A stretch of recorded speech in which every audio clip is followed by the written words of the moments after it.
Narito na ho aking mga bisita. Tuloy. Siya ba ang magandang anak ni Don Perico na binabalita mo? Opo, at ito ho naman si Kaligay, at tagapag-alaga ni Bebe, at mahigpit na chaperon. Pagbati, mga kaibigan, sa episode na ito, tatalakayin natin ang buhay at karera ng isa sa mga tanyag na aktor ng 1950s at 1960s. Si Juancho Gutierrez. Alamin natin ang kanyang pag-angat sa kasikatan, mga hamon sa buhay, at ang kanyang hindi malilimutang legacy sa Philippine cinema.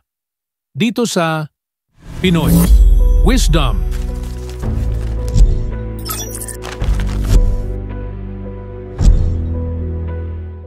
Si Juancho Gutierrez ay ipinanganak noong 1932 sa Maynila. Siya ay nakilala bilang isang matinee idol sa Sampaguita Pictures, kung saan siya tinaguriang Mr. Number 1 dahil sa kanyang karisma at kagwapuhan.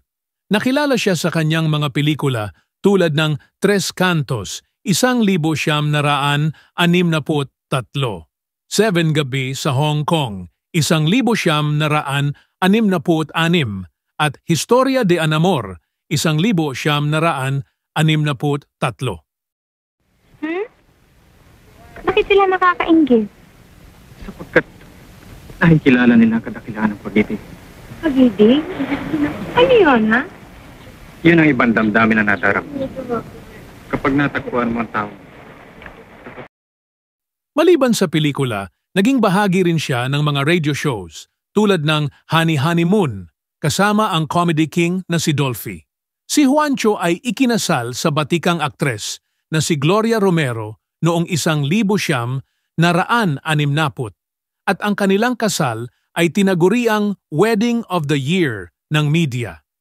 Sila ay nagkaroon ng isang anak na babae, si Marites Gutierrez, at isang apo, si Christopher Gutierrez, na isa ring aktor.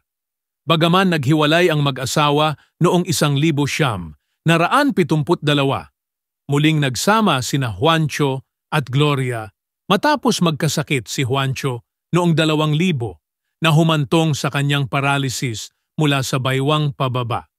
Noong Oktubre 2, 2005, pumanaw si Juancho Gutierrez sa edad na 73 dahil sa multiple organ failure. Bago ito, matagal na siyang nagdusa mula sa komplikasyon ng diabetes at stroke.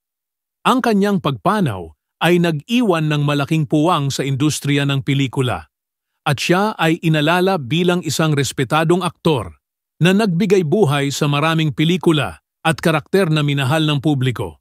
Kuya naman, pangako mo sa akin damit. May espasyo ng barkada sa likod, sinasama nila ako. Tsaka na lang muna. Paggaling na inay. Puro pangako. Ako na lang laging napag-iiwanan ng barkada. Siya ka na, anak. Hindi kinain, hindi ko lang yung katulad.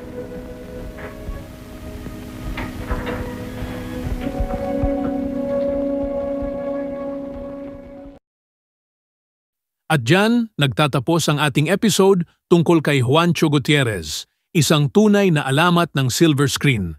Kung nagustuhan ninyo ang kwento ng kanyang buhay at karera, huwag kalimutang mag-subscribe at i-click ang notification bell para sa mas marami pang kwento ng ating mga paboritong bituin.